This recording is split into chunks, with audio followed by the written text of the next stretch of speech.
Recently, I was asked by several people how I go about running an old school Dungeons and Dragons city campaign. I use an old school sandbox style from games like Traveller. I'll get into the details as I move forward. Okay, you're going to need a city. We'll start there. So once you decide, the city or the large town that you're going to use, you need to decide maybe who is the mayor. What kind of a competition might that mayor have? Then you might want to decide on guilds and groups. There could be fighter guilds. There could be business guilds, business groups that have their own agendas potentially. You don't want to make too many decisions. You're just building it up, right? That's the starting point. Not done yet. Then you want to decide on your churches. You could have good churches, good religion. You could have corrupted, evil. Either way, you're going to have your churches, your different religions in the city. Then you want to go down to crime. What about a thieves guild? Different types of groups, gangs. Maybe you want to decide that there's a few other individuals, like a powerful wizard, or something like that. Or some type of a, solo working assassin that lives in the city.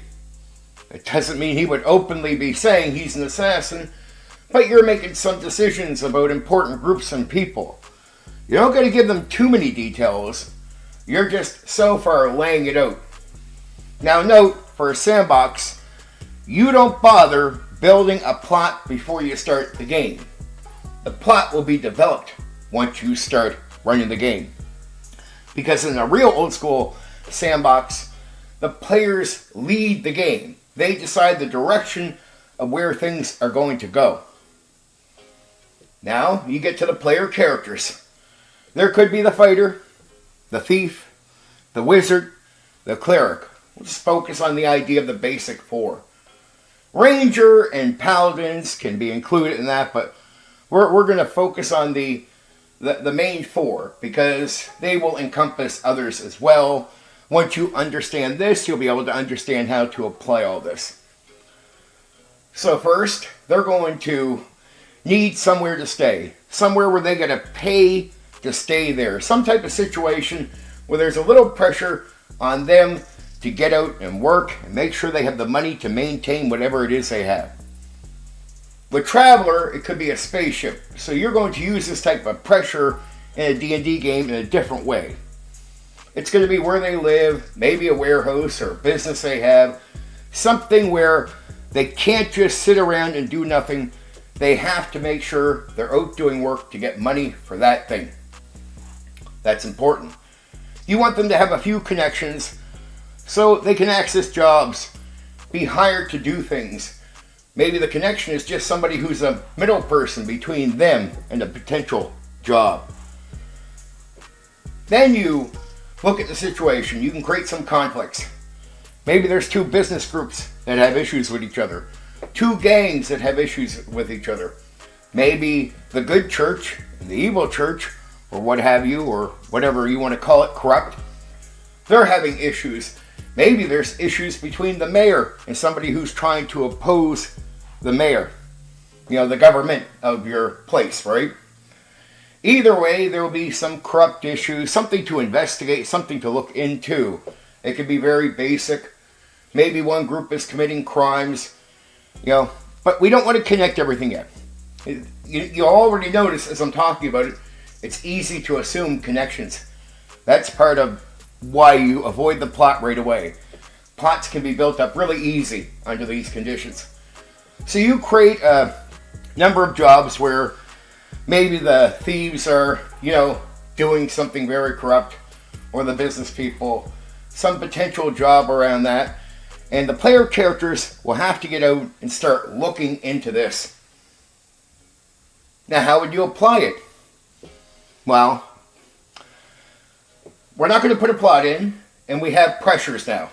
They need to pay something, and there's connections to jobs to get that money. So no plot, but we have a starting point, right? That's important for a city campaign. This is your starting point. Very, very important.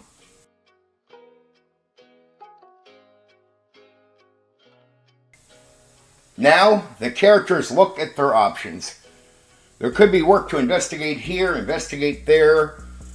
Now, there's all kinds of potential for a plot of connected things, but you still haven't outright designed what that is, decided what that is. But you're going to give some conflicts in these different areas for the characters to go check out. They can choose which one. That's going to be up to them. This is where the players are going to guide where the game is going. They're going to go interact with something. Here's what you got to do, right? For each area, you give some idea of issue going on there. So when you bring characters into a situation, there has to be a spotlight effect. Spotlighting is important. It's something you get from, say, a hero-focused game like DC Heroes or Villains and Vigilantes, where when you bring them in, you might want to have like physical conflict potentially going on. That's going to be for the fighter to deal with.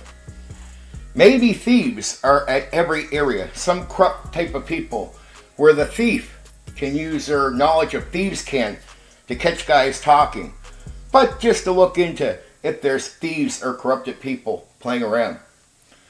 Maybe there's magic being used, and that's what the wizard is there to figure out.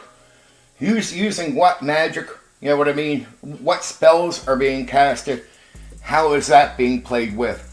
And then you have your cleric, your religious character, trying to see the connection between the good church and the evil church. Maybe the cleric will be connected to the good church in most cases. Either way, they're there to see signs and symbols of takeovers and whatnot from that aspect. And you're going to give each one of these characters a bit of spotlight. The fighter gets to deal with the physical action, and each one of these characters have their own thing. You don't need to separate too much.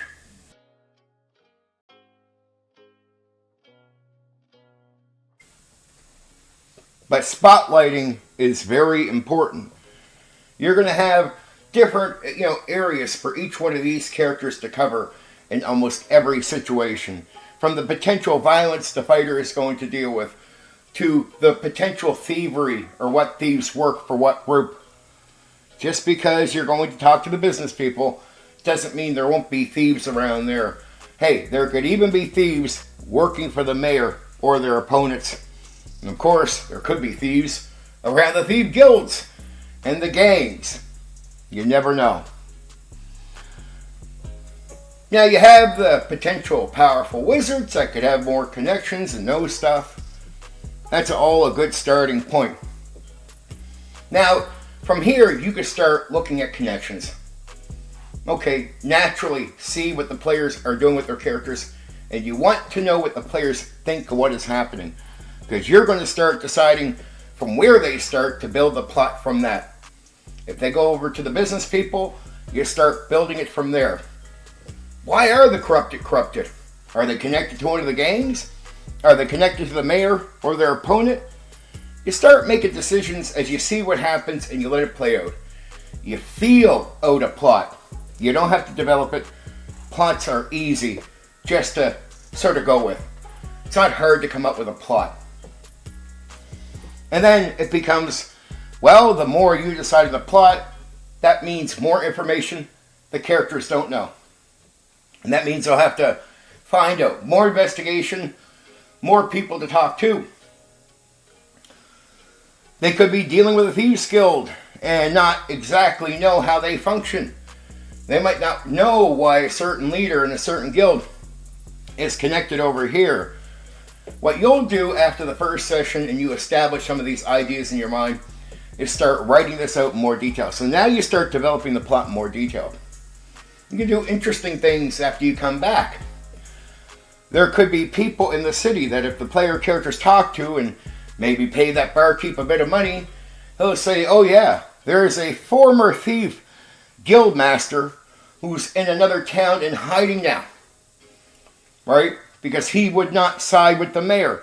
Well, how do you find that out? You got to pay that barkeep. Maybe he'll give you a hint, the character's a hint, that he has more information if they're willing to pay up. Or maybe that wizard does. Or maybe even the assassin. Now there's a reason to travel and go talk to that old guildmaster to find out how the group might be connected to the politicians. Right? So there's your travel. You got your city play so far, the politics going on. There's your reason to travel, like in a typical Dungeons and Dragons game. Now we're not just done yet. What about monsters? Goblins and orcs can deal with humans. So what if they're dealing with corrupt humans? What if they're sneaking in through the sewers, coming up through buildings, doing late jobs, acting like muscle for certain corrupted people, wearing hoods, hiding the fact that they're monsters in the city, maybe even walking out in the daytime, but nobody knows who they are. And when you encounter them and the hood comes off, there's an orc in the middle of the city. So remember, humanoid monsters can work with what you call corrupted people. That's quite common. So don't just think of them purely as monsters. So that can happen. You can have an orc group, goblin groups outside of the city that also are going to bring pressure onto the situation. Who are they connected to? The mayor, the thieves guild? What about the innocent business guy who seems really nice to you? What if he's the most corrupted person around? It's not hard for a game master to take all these ideas. There'll be a ton, but just see where the players go. And instead of taking one of the 50 ideas randomly that they want to and work on it, they work on where the players go, where they guide the game. Okay, I'll start from here instead of over here. Because the players have gone over here with their characters. So now you've got all the groups inside, and they're conflicting. Now you can bring goblins and orcs into the whole situation. That's conflicting. Now you even got travel, that excuse to go find that other guildmaster, thieves guildmaster, and find out more about the connection with maybe a thieves guild and the mayor, for example. That travel will give you normal encounters. Great stuff. Maybe there's something hidden at a small dungeon somewhere, a one-floor dungeon. Some thieves group hid some stuff there. Even more information. Oh, now we have a reason for you to go to a dungeon and encounter a carrion crawler maybe. Or other monsters. Maybe the orcs live there, or the goblins do, that you're dealing with. So now, normal aspects of old school D&D can be applied into the game. Right? You're not just doing city play, but you're getting some of the normalcies going on. But city play is very important to all that. This is a sandbox. So remember, you don't pre-build plots, you put in pressures, and you develop plots. What's a plot overall? A plot is just the bigger picture. You start off with assumptions, smaller picture stuff, pressure on the characters to get out and make the money to pay for their place where they live or whatever. That's pressures to move so they don't sit still. Very important.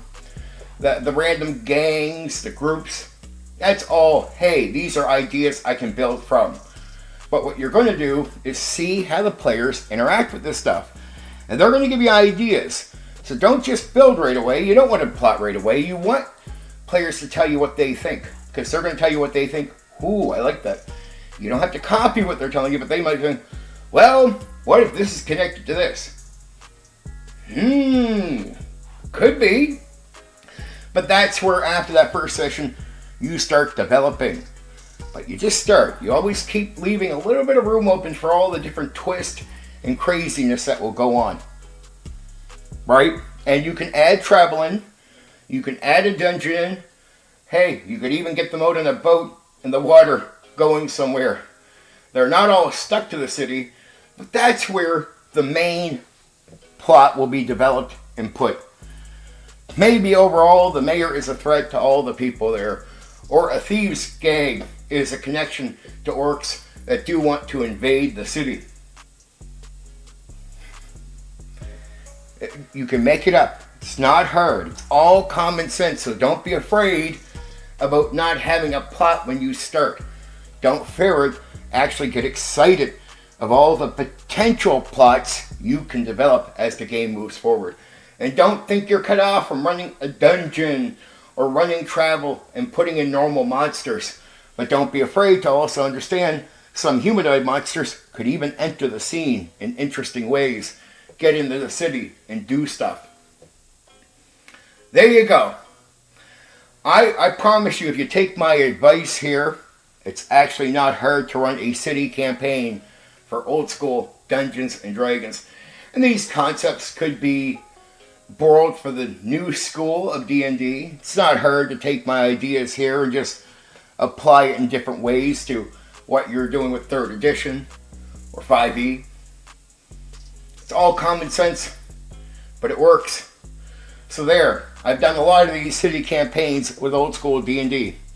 I took my lessons from games like DC Heroes and Villains and Vigilantes when it comes to spotlighting, pressures and sandbox play from Traveller. Right? It's not hard when you borrow concepts, bring them over, and find out they work with Dungeons and Dragons. That you don't need a module. And really, the setting can be very basic to the point you can make it up. You don't even need something on the market. It's that easy. It's just not hard. So if you happen to get your hands on a few old school D&D books, you can save a lot of money. Skip a setting, come up with something that's small. Don't worry about a module, put that away. And I promise you, this form of sandbox gaming can be applied not just to the city, but to any form of adventure you want. And you don't need a plot beforehand. They're easy to come up with. All that is, at your fingertips, ready for you. Save some money, get your basic game books, and have some fun. Okay,